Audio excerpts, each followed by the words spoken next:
Bonjour à tous, infiniment heureux de vous retrouver pour partager avec vous le Chitat du jour. Aujourd'hui, nous sommes Yom Sheni, le lundi de la parashat Shoftim. Nous sommes Rosh Chodesh Elul, le Aleph Elul, 5785.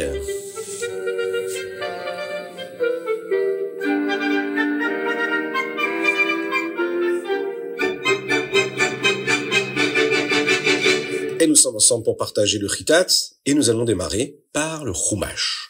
Moshe parle aux Béné Israël de la nécessité de choisir un roi juif lorsqu'ils arriveront en Eretz Israël. Quand vous arriverez en Eretz Israël et que vous serez bien installés, vous direz « Nous voulons avoir un roi comme tous les autres peuples ». Mais un roi juif, c'est un roi spécial. Il a des mitzvot très particulières qu'il doit accomplir, lui, en plus de toutes les autres mitzvot que chaque juif est tenu d'observer. Un roi peut avoir beaucoup de chevaux, mais pas trop. C'est interdit, car les meilleurs chevaux se trouvent en Mitzraïm, en Égypte, et nous devons en rester éloignés. Il ne doit pas épouser trop de femmes, pas plus de 18. Autrement, il serait trop occupé à s'occuper de chaque reine pour être un vrai roi. Il ne peut pas accumuler trop d'argent, juste ce qui lui est nécessaire. Et s'il suit ces règles, Hachem lui permettra de rester roi. Il a aussi une mitzvah supplémentaire pour lui rappeler son rôle. Il doit porter sur lui en permanence un rouleau de la Torah spécial, un Sefer Torah. Il doit toujours étudier les mitzvot et s'en souvenir. Il est là pour aider le Ham Israël, le peuple juif. En fait, il n'est qu'un serviteur d'Akadosh Baruch Hu.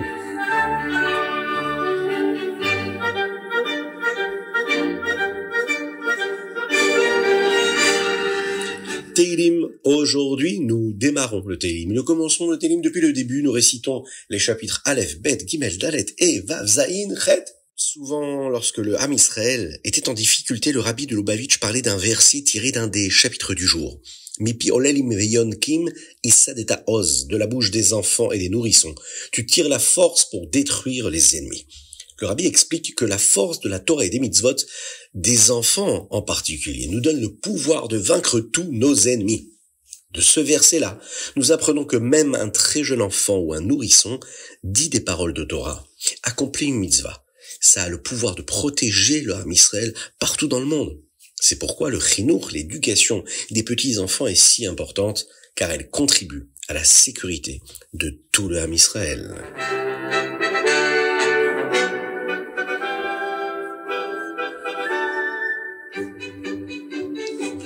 Et nous passons au Tanya du jour aujourd'hui, dans les Igeret Hatshuva Siman Yud. Cette lettre a aussi pour but d'expliquer l'importance de la tzedaka et a été envoyée pour encourager les chassidim à en donner beaucoup. Les parents ont une mission spéciale, une shlichut d'Hachem, celle de prendre soin des enfants. Les enfants sont aimés par les parents aiment les enfants. Comment les parents aiment les enfants lorsqu'ils prennent soin de leurs enfants, c'est une preuve de leur amour. L'une des manières d'aimer les enfants, c'est aussi de subvenir à tous leurs besoins matériels, de leur donner à manger, de leur donner à boire, de les nourrir, de les vêtir, d'apporter aux enfants l'insouciance physique, matérielle. Pourtant, dans cette éducation-là, et dans cette façon qu'ils ont d'aimer leurs enfants et de subvenir à leurs besoins, ils le font selon des règles bien précises.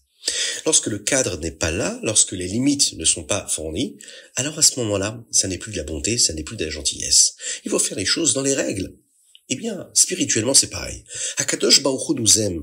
Il prend soin de nous. Il nous donne de la vitalité, de la chayut.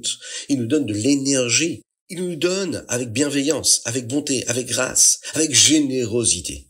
La façon avec laquelle Dieu nous accorde ce chesed, c'est à travers les mitzvot que nous accomplissons. Mais comme les mitzvot sont liées à la gashmiut, à la matérialité, elles doivent être faites d'une manière spécifique, précise, selon des règles que la loi de la Torah nous donne et nous demande de respecter. Alors cette manière spécifique-là, c'est celle qui est là précisément pour nous permettre de recevoir le chesed, la bonté d'Hachem. Et c'est pour cette raison que les halachot sont précises, elles sont bien définies. On doit les respecter exactement comme elles nous ont été données et on nous donne des directives précises. On verra qu'en fait, quand on accomplit la Torah et les mitzvot avec méticulosité, on permet à la bonté, à la grâce, à l'abondance d'Akadosh Baruch Hu, d'avoir où se poser. Un réceptacle qui a bien été constitué selon des règles précises, qui est bien délimité, peut contenir ce qu'on va lui donner. Et bien c'est cela la tzedaka.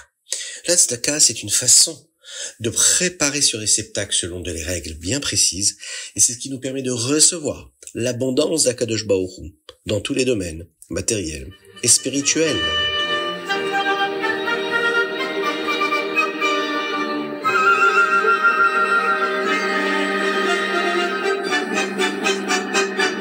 Et nous passons au Hayom Yom. Aujourd'hui, nous sommes le Aleph Elul. Dans le Hayom Yom d'aujourd'hui, nous découvrons une coutume, un minag que nous commençons aujourd'hui et qui va se poursuivre pendant tout le mois d'Elul jusqu'au Aseret Yemei Tshuva. Quand le Tzemar Tzedek avait 9 ans, le rabbi Shimon Zalman, son grand-père, lui a rapporté quelque chose qu'il avait entendu de son rabbi à lui, le Maguide de Mezrich, qu'il avait lui entendu de son rabbi, qui était le Baal Shem Tov, qui lui l'avait entendu de son rabbi, Achia Hashiloni. À partir du 2e jour de Rosh Chodesh Elul, c'est-à-dire aujourd'hui, nous récitons 3 chapitres de Tehillim supplémentaires chaque jour. Et nous disons 36 chapitres le jour de Kippour, 9 avant Kol Nidre, 9 avant d'aller dormir, 9 après Moussaf et 9 après Neila. De cette façon, nous terminons tout le Sefer Tehillim depuis aujourd'hui, 2e jour de Rosh Chodesh Elul, jusqu'à la fin de la Tfila de Yom Kippour. Si quelqu'un n'a pas commencé à temps, il doit d'abord réciter le chapitre du jour et il pourra rattraper les jours manqués plus tard.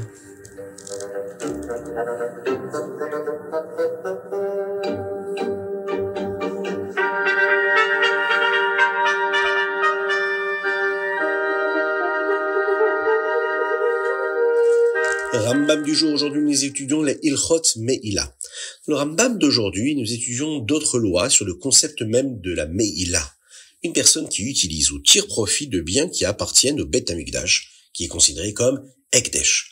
Dans le Perek E, dans ce chapitre, nous terminons d'étudier quel type de choses sont considérées comme de la Me'ila, en particulier les objets qui ont été donnés en donation au Beth Amikdash. L'une des lois de ce chapitre est de savoir si cela est considéré comme une Meïla quand une personne utilise un korban, un sacrifice qui a été offert par un non-juif.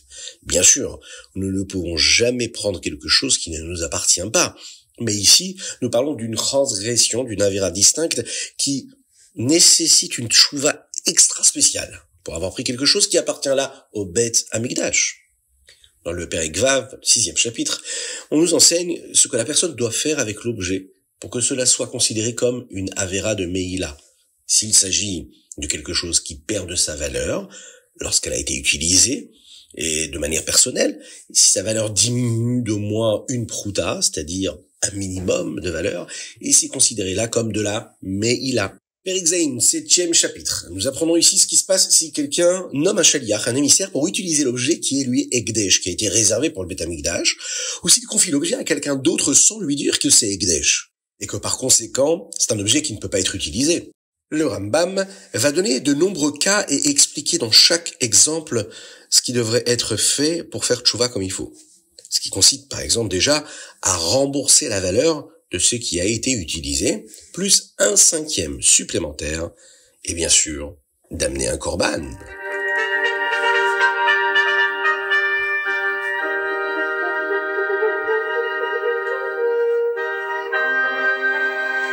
Alors pendant le mois de Elul, on doit tout faire pour servir Dieu de la meilleure des façons. Et dans le nom de ce mois-là, on peut déjà voir comment accomplir notre Avodat Hashem pendant ce mois. À partir du 2e jour de Rosh Chodesh Elul, il y a 3 choses très importantes que nous faisons chaque jour. Nous récitons le Le David Hashem Ori pendant la Tfila de Shacharit et la Tfila de Mincha. Nous récitons 3 chapitres supplémentaires après la Tfila de Tehillim. Et bien sûr, nous sonnons le shofar. Nous travaillons également à améliorer tous les domaines de notre Avodat Hashem pour nous préparer à Rosh Hashanah, ce qui est mentionné dans de nombreux rachets Tevot, dans les acronymes du mot de Elul. Pendant le mois d'Elul, nous avons 2 tâches principales. Première tâche, Cheshbon Nefesh, faire un bilan de ce qui s'est passé l'année passée. Deuxième chose, la Achana, c'est-à-dire nous préparer à Rosh Hashanah. Nous devons nous assurer que les fondements et les bases de nos vies sont solides. Quelles sont les bases de la vie d'un juif? Nous savons, depuis le début des Pirkei Avot, que le monde et chaque personne reposent sur 3 choses. La Torah, la Avoda et l'Egmilut Chassadim. L'étude de la Torah. La Avoda, c'est la Tfila. Egmilut Chassadim, la Tzedaka, et la bienveillance que nous pouvons avoir avec autrui. Ce sont donc les choses sur lesquelles nous travaillons pendant le mois d'Elul. C'est pourquoi le nom de Elul a 4 lettres qui sont les premières lettres, les Rachetevot, de ces versets-là qui parlent de ces trois notions-là qu'on vient d'aborder. Torah, le premier pilier. Il est basé sur le verset qui vient du Chumash, qui parle de la Ir Miklat, de la ville de refuge, car la Torah nous protège comme une ville de refuge. Inna leyado vesamti lach. Chaque première lettre de chaque mot de ce verset-là correspond au mot Elul. Deuxième pilier, la Avoda, la Tfila. Ani ledodi vedodili. C'est un verset de Shir Hashirim qui parle de l'amour qu'un juif a pour Dieu. C'est un sentiment que nous essayons de ressentir, en particulier pendant la Tfila. Et enfin, le troisième pilier, la Gemilut Chasadim, la Tzedaka. Vous connaissez ce verset-là. Ish lerehu umatanot laevionim. C'est un verset de la Megillah qui parle d'aider les autres. Encore une fois, chaque première lettre de chaque mot de ce verset correspond au mois de Elul. Et si jamais nous avons manqué une occasion, nous pouvons toujours faire tchouva. Et la tchouva, là, nous avons encore une fois un verset qui le dit. C'est un verset du Chumash qui parle de la tchouva. Et levavecha, ve et levav. Encore une fois, les premières lettres de chaque mot de ce verset-là correspondent au mot Elul. C'est un verset qui parle de quoi? Eh bien, de notre cœur. Le cœur que nous avons, nous, est le cœur de nos enfants. Le cœur, c'est ce qui est à la base de la tchouva. C'est cette repentance-là, cette réflexion. Se rattacher à Kadosh Baruch Hu, c'est prendre conscience des avérotes que nous avons pu commettre. Se rappeler que Dieu, il est là pendant le mois d'Elul, qu'il est là, qu'il est bienveillant, qu'il est tout près de nous et qu'il écoute notre filote. Il écoute nos regrets, mais il écoute également les décisions que nous allons prendre. Celles qui vont complètement changer la trajectoire de notre existence. Et déjà maintenant, en faisant les choses comme il faut, en étudiant beaucoup la Torah, en prononçant beaucoup de Teilim, beaucoup de Tfilot, en nous renforçant dans le Ahavat Israël, déjà on est dans cette démarche-là.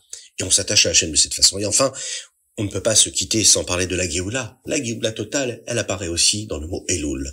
Ce sont les premières lettres du mot Ashir al Hashem, Vayomru les morts. C'est un verset de Hazi Ashir que nous prononçons tous les jours dans la Tfila, qui parle de la Géoula de Mitzrayim, de la délivrance du Ham Israël lorsqu'il est sorti d'Égypte. C'est ce que nous allons vivre. Mais Ezrat Hashem très rapidement. Qu'Akadosh Baruch Hu nous libère tous ensemble de cette galoute, de cet exil. Et en particulier, qu'il libère tout de suite et maintenant les otages en Eretz Israël, qui donne beaucoup de force à tous les Chayalim qui se battent pour le Ham Israël, qui guérissent tous les malades du Ham Israël, et en particulier Avraham Nissim Ben Sultana.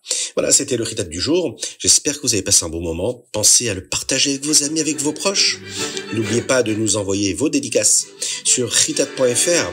Vous pouvez les faire également par WhatsApp au 06 21 37 24 52.